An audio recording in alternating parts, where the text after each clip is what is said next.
What's up, party people, and welcome back to my channel. So today I'm going to show you once and for all what, in my opinion, is the most effective and proper way to remove your makeup. How you remove your makeup plays such a huge role in your entire routine, like AM and PM. It plays a role in the efficacy of your other skincare products, in your skin texture, sometimes your skin type, your skin concerns, how it's going to look 5 years down the road, 10 years down the road, and also how your makeup looks. Golly! So first, we must prepare thyself. I look like Holly from Dumb and Dumber when she went skiing with Harry.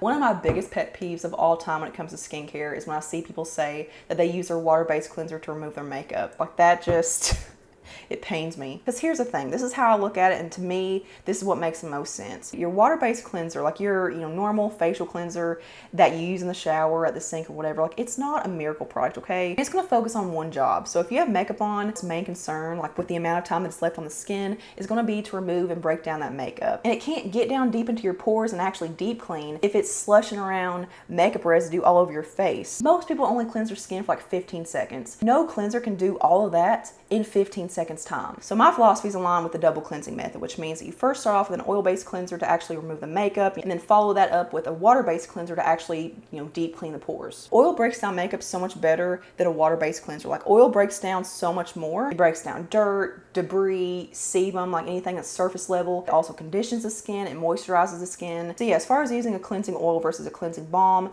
one or the other isn't more effective. Like it's just a personal preference as to texture. Like if you like a more, thick, solid, like sorbet kind of texture like a balm, or if you like a more oily texture. But one thing that I do not want to see you doing is using makeup wipes, okay? Makeup wipes are not an effective way of removing your makeup. Because makeup wipes are the devil! So I've been going back and forth between these two. So this one is the Kose Softymo Deep Treatment Cleansing Oil, I think is what it's called. It's all in Japanese or Korean or something, so I'm really not sure what it says, but everything I'm using today will be linked below in the description box. But this stuff is amazing. But then I also have been using the iUNIK Calendula Complete Cleansing Oil. So yeah, I'm gonna use this one today. The important part, in my opinion, is actually how you remove your cleansing oil, and this is what makes it so effective. So I use a makeup removal cleaning cloth. So this is from Amazon. I'll link it below. It's from a brand called Euro, but it comes in a pack of like 10, I think, and it's like 13 bucks, and they're reusable, rewashable. Like they're super soft. Like they feel like silk. The way they market these is that you can actually just use these by themselves to remove the makeup, and I've tried that, like just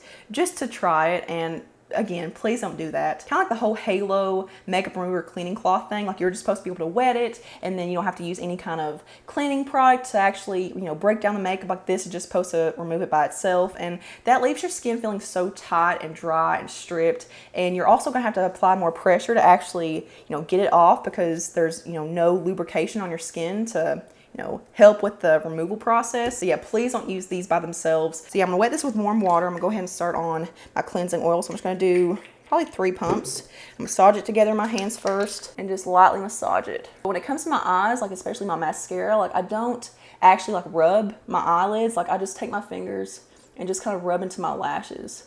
So I'm not, applying a lot of pressure or anything.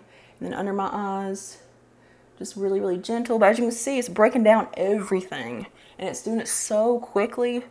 But I do like a little light massage just to really work into the pores. I'm also going to make sure I get it in my hairline a little bit, and then I apply makeup back here, like behind my ears, but I'll go down here as well. But I'm going to take my little makeup removal cleaning cloth, and again, this is warm water. Like you don't want to use cold water. Warm water actually breaks down oil, and cold water doesn't. So yeah, I'm just going to wipe this over my face. And a lot of times I just like to lay it on my eyes like this and just kind of let it melt it, and then wipe it away like that.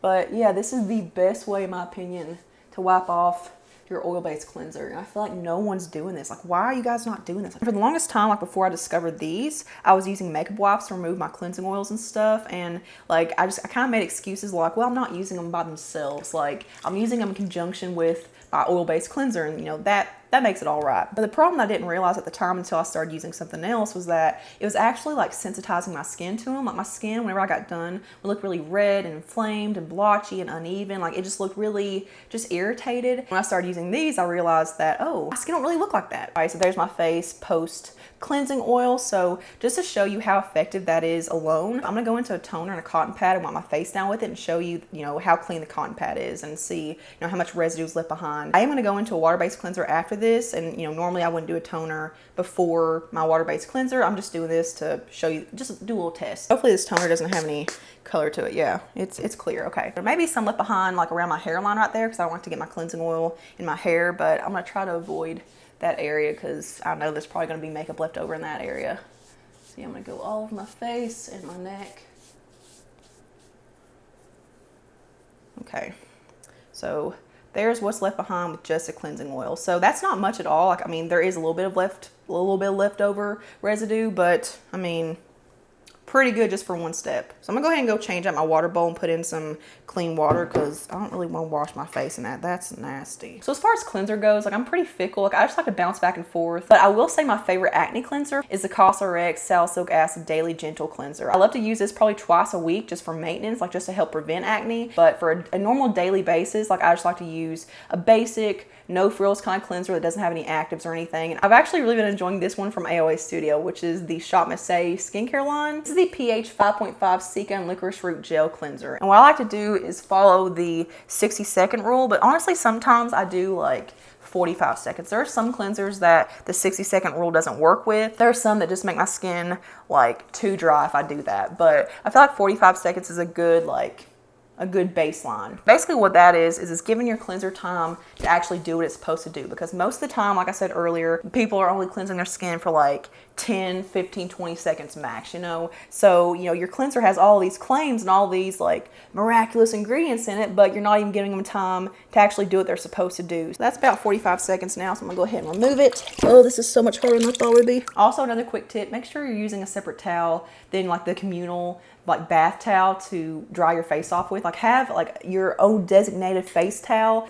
Don't use your hand towel, your body towel to wipe your face down. You're nasty. So yeah, from here I would go straight into my skincare products and apply them to damp skin. So yeah, let me know in the comments below how you're currently removing your makeup and if you're gonna try this method. Hopefully this changes your perspective on the makeup removal process, and hopefully this makes your skincare routine more effective. So yeah, give this video a big old thumbs up if you found it helpful and informative. I really hope that you guys did, and hopefully you take something away from it, and hopefully it just completely changes your skin. But subscribe to my channel if you're not already, and turn that notification bell on to always see my stuff, and I will see you guys in the next one. Mwah.